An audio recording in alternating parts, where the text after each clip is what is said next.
We in the information age, but really what that means, it's oversaturated like podcasts in the rap scene. It's confusing. Whether you go on live or you Zoom and you ain't on the same page till you read what the room thinks, and the room thinks too many words, and every word is personal. When it's in type, it's even worse. If you misunderstood, that's just how it works. So I'm a hypocrite just like the rest of the earth, and racists think you hate them, so they gotta hate you first. Miscegenation, it's a crime. Melting pot is an urn. They want us normal and ignorable, kindling to burn. Sexism isn't a two-way street. Listen to her. And slut ain't got no use as an excuse for a slur. Don't blame it on the evil. It's just people who hurt. You get what you got, whether or not you deserve. You gotta explain it all, even the obvious worth. Don't fixate on the clickbait. Just give it a wide berth.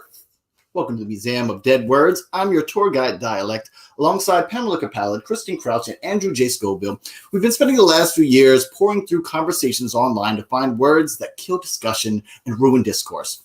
We dub these words dead and have been infiltrating art galleries, co-working spaces, cafes, and really anywhere we can get our hands on to showcase how these words died and why that matters. In the online series, we'll be spending a week with each word, with Blueprints in Progress on Tuesdays, where we get deep into how a word dies, and on Thursdays, in the main event, which is a collaboration with artists from around the world to share their experiences with these words. Now, if you know a word or phrase that has died or may be in danger, please share it in the chat, add it to the Dead Word bucket on museumofdeadwords.com, or DM me, call me, carrier pigeon, something. A little about the museum. We open when your mouths did, and thanks to the generous contributions of billions of donors like you, we've been able to identify and catalog a growing list of words in the English language that have fallen into disuse. You know, this is a language where it's kind of hard to tell when a word has stopped working. Being English, words tend to colonize conversations and then just sit there, letting tone and context do all the work. Sometimes these words die, and it takes generations for anybody to notice. These words are dangerous, as words only become weapons when they cease to function as tools and their wits get sharper in direct proportion to the dulling of their meaning. Many of the words in this museum were built to criticize the overreaches of oppressors, enriching and arming the common folk. These words are often killed in horrific fashion by both the oppressor and the people, mostly because common folks can't afford free speech, so they purchase it in bite-sized parcels from the people oppressing them in the first place. This word is noteworthy for the swiftness of the murder.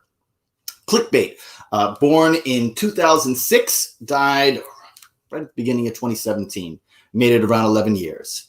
It's defined as a headline designed to attract people's attention, usually by giving small amounts of information and asking a hypothetical question. If you want to know the parts where it comes from, click is Dutch or possibly East Frisian from klikken, or Old French click, probably based on the sounds that keys make. You know, that's the click thing. You know, it's onomatopoeia, that's the word. And bait, meaning food used to lure prey. It comes from Old Norse, bait, meaning food. Clickbait, actually, we know who invented this one. It's a rare thing to know the person. So clickbait was actually invented by a corporate systems advisor named Jay Geiger in a blog post that he wrote in December of 2006. And I'm going to share that one with y'all. You can come and check it out. The definition of clickbait and what happened on this webpage here. He's been blogging for a while. He stopped in 2015. But in this, he created a reverse psychology clickbait situation on Dig, where he created an article. I don't have the article. I was looking for that. I don't think it's still available online, where it said, don't click here, and convince a number of people through reverse psychology to come click on the bait. He stopped in 2015, like I said, with the blog, but he does have a Twitter that is still active. And one thing that I think is really funny is the most recent tweet he has. That's too small. Let me put it up big so everybody can see. We pay for HBO for our Amazon Fire TV. We are shocked to realize HBO Max is some different thing. We pay for it, but can't watch. By comparison, it's similar to paying for electricity, but having it shut down whenever you use a vacuum or a hairdryer. Hashtag, come on, man. So I appreciate Jason continuing to call out false advertisement situations whenever he sees them. It actually wasn't the first thing. Linkbait was created earlier, I think that same year in January, also in a blog post by I think a similar, someone in a similar industry.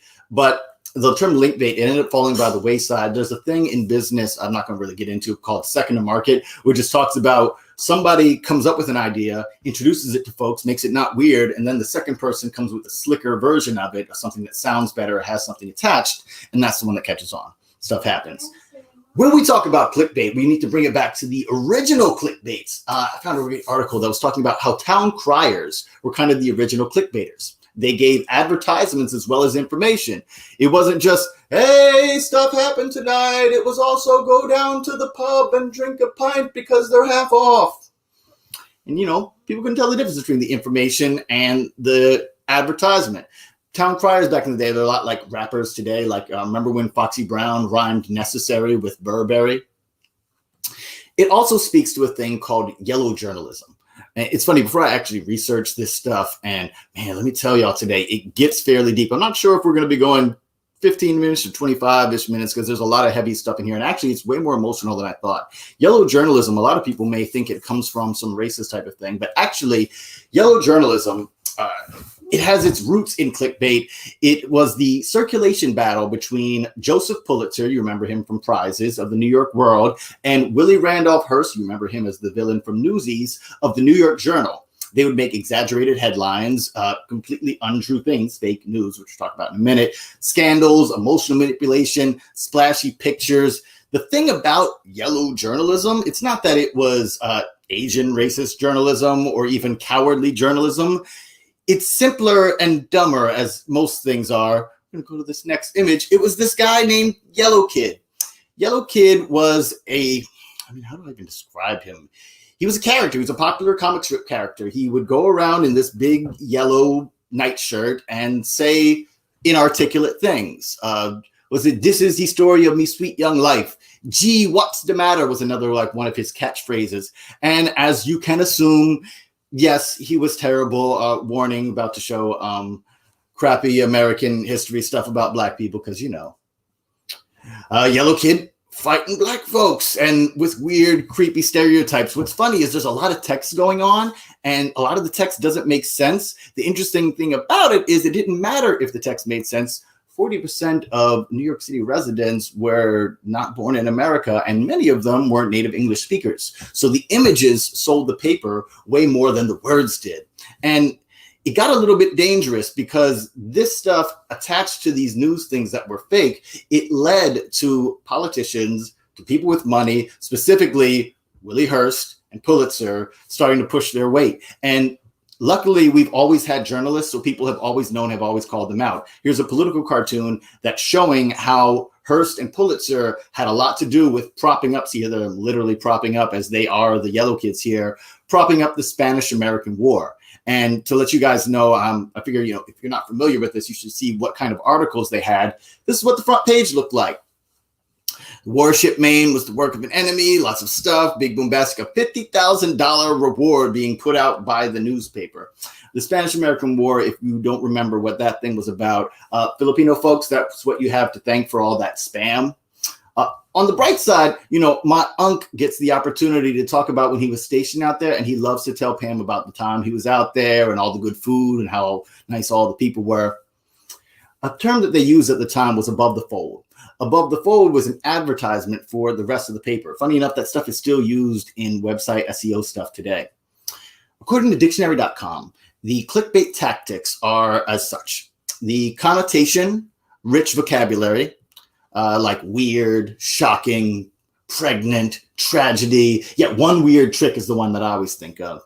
A longer, emotionally charged line describing a theme, followed by a shorter, cryptic sentence like, "You'll be astounded to know how Pixie the monkey recovered, but it's not how you think." The longer sentence usually features a variation of "you'll be shocked, you won't believe," something like that, something messing with your ability to believe things. There will be a vague pronoun reference. "This will blow your mind." But what exactly? "He's finally calling it quits." Who's calling what quits? What's it? There's often a teaser. What happens next? Similar to the old Batman serials. Tune in next time. Same black time, same bat channel. Clickbait is meant to be a criticism of the often imperceptible difference between advertisement and informative news. Now, even when it came out and it was a great thing to use this term, it was already difficult to discern one thing from the next. How did it die so quickly? Well, we start in 2013 with the explosion of Upworthy. Y'all remember Upworthy? Upworthy was big for a second. Oh, wait. I want to share this thing before I get to the Upworthy. Some other analog fake news that was pretty wild that you can see happening. Yeah. Is your baby racist? There's a good analog one that does that. I like that. Is your baby racist? What a terrifying question. So Upworthy put out stuff like this. We may think our kids tell us that life is fair. We may tell our kids that life is fair. I'm reading it wrong. But we should actually listen to them talk about fairness, right? Sounds like we're going to get some deep, profound wisdom. It's actually a 1-minute video of kids telling you to buy stuff with a fair trade label. I mean, I agree with the message personally, but it's classic clickbait. It's the promise of an article about feelings that leads you directly to an advertisement. So in 2013, according to The Atlantic, Upworthy had over 87 million unique visitors in November 2013 alone. Why? How did that happen, right? So one of the big deals is Facebook and social media and the rise of that. Facebook became not just ubiquitous by that time, but the algorithm became the place where people were getting their news. It's funny enough, social media didn't become the news. It became the new place where we found the news. So somehow it became as trusted as a news network. They changed their algorithm in the news feed. I'm going to read the quote here so I get it correctly. Stories that people did not scroll down far enough to see can reappear near the top if the stories are still getting lots of likes and comments, you know, if there's business around it. They found that on average, referral traffic from Facebook media sites increased over 170% throughout that past year. From September 2012 to September 2013, Times referral traffic increased 208%. BuzzFeed was up 855%, and Bleacher Report increased 1,081%. And basically what Facebook did was take that old newspaper tactic of using the above the fold stuff to draw people in and get them to continue to engage. 2012, 2013, around that time we're talking about, it's also when smartphones started to become ubiquitous and everyone started to have them. And Facebook and these other social media places started to become available even in poorer countries. Here's one from, actually, they didn't even show where this was, but here's one in a small shanty town. I remember it was 2015. I was in Cambodia and we walked by these areas, these little shanty town areas where they had Wi-Fi, but it wasn't like Wi-Fi where you could just go move your laptop there and do your emails. It was Facebook only. It was sponsored by Facebook. So of course, you know, they could put up firewalls for whoever they want. But these things became ubiquitous in several poor countries across the world by Facebook, mainly because they're, you know, the biggest dogs, but plenty of the other social media apps are trying to get in too. Also, fake news. Now we're here and we're talking about that. You know, yellow journalism as a thing kind of died down after the 1900s when the intense rivalry gave way to intense monopoly. In fact, even in 2013, this guy in The Guardian, who I'm not going to say because screw this guy, wrote an article about how clickbait is a good thing and major publications should use the Upworthy tactics because they generate money. Again, the incestuous nature between advertisement and information. There's another thing about it. Social media aggregators, like I'm saying, them being the new news thing, they're known as source agnostic. That is, they collect and present news stories from a wide variety of outlets, regardless of the quality, reliability, or the political leanings. So this was further eroded by the rich and powerful using their social media and other media presence to invalidate the news that was shared. This leads us to stuff like when folks say, do your own research. It became a mantra to many. And as an educator, I got to tell you, and here, I'm going to take this picture off so y'all can see me and look at me and listen to me when I say this. You don't know how to do your own research. The biggest hill that I will die on as an educator is the fact that the only good test is an open book test. Rote memorization has nothing on knowing how to access and interpret information. How many open book tests did you take? That's how good you are at research. You know, to give an example, it's been happening all over the past few weeks as mountains of people are on social media right now posting publicly available voting data without ever having any kind of training or even experience in collecting, collating, and interpreting such data. It was finally dead by end of 2016, beginning of 2017, because of a simultaneous flood of fake news at the same time as massive accusations of fake news from the British Broadcasting Company. In mid-2016, BuzzFeed's media editor, Craig Silverman, noticed a funny stream of completely made-up stories that seemed to originate from one small Eastern European town. We ended up finding a small cluster of news websites all registered to the same town in Macedonia called Veles. He and a colleague investigated, and before the U.S. election, they found at least 140 fake news websites, farms, that were pulling in huge numbers on Facebook. The young people in Veles might not have had much interest in American politics, but they made a lot of money via Facebook advertising. They wanted their fiction to travel widely on social media. The U.S. presidential election was, and still is 4 years later, a very hot topic on social media. So the Macedonians, and I like what the BBC says, other purveyors of fakery. I know with the British accent, they would have said it better than me, but it's okay. Other purveyors of fakery wrote stories with headlines such as, Pope Francis shocks the world, endorses Donald Trump for president.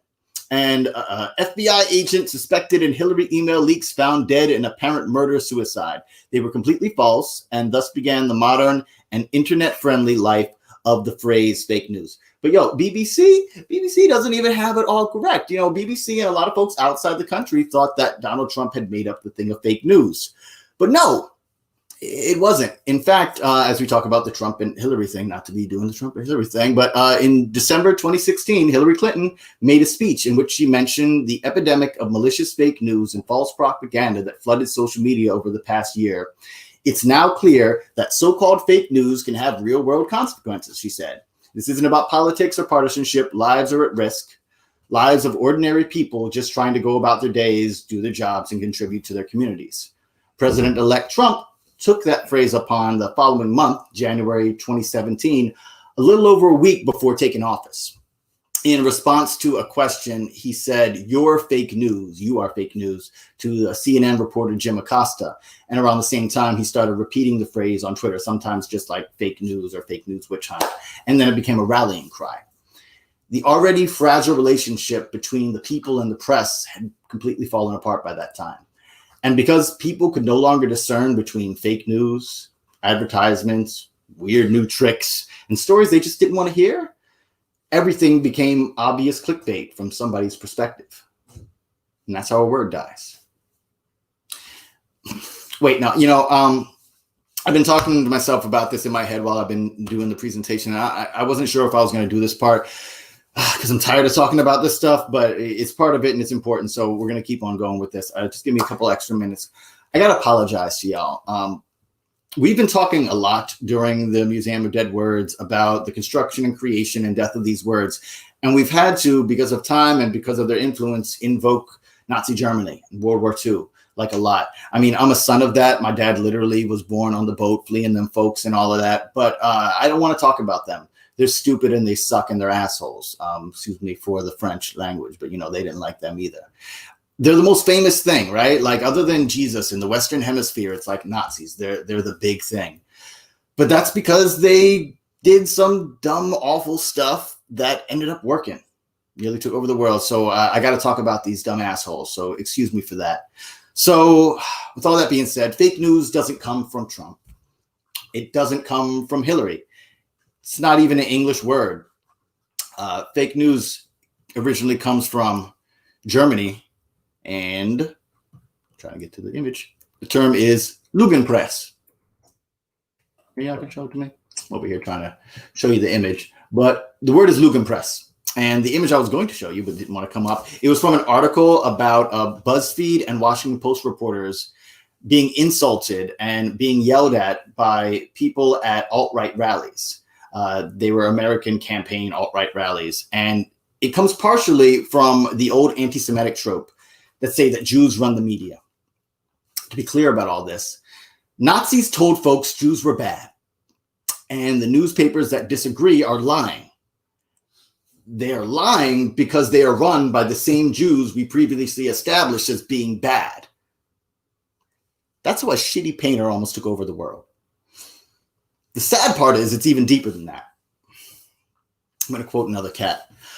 The existence of an independent, powerful, widely respected news media establishment is a historical anomaly. That's from Georgetown professor Jonathan Ladd. He wrote it in a book in 2011, Why Americans Hate the Media and How It Matters. Prior to the 20th century, such an institution has never existed in American history. Fake news is but one symptom of the shift back to historical norms, and recent hyperventilating mimics reactions from eras past. From his book, he had a quote from someone a little bit deeper. And this person, I'll name them in a second. It is a melancholy truth that a suppression of the press could not be more completely deprive the nation of its benefits than is done by its abandoned prostitution to falsehood. Nothing can now be believed which is seen in a newspaper. Truth itself becomes suspicious. Truth itself becomes suspicious by being put into that polluted vehicle. That's from Thomas Jefferson. You may know him from the Broadway musical Hamilton. He adds, the man who never looks into a newspaper is better informed than he who reads them, insomuch as he who knows nothing is nearer to the truth than he whose mind is filled with falsehoods and errors. That's Thomas Jefferson, founder of our nation, talking about truth ain't truth if it comes from somebody whose job is to figure out the truth. We're going to talk about truth next week as we conclude our museum. Thanks for listening, y'all. Check us on Thursday when we show you the art piece. It's going to be dope.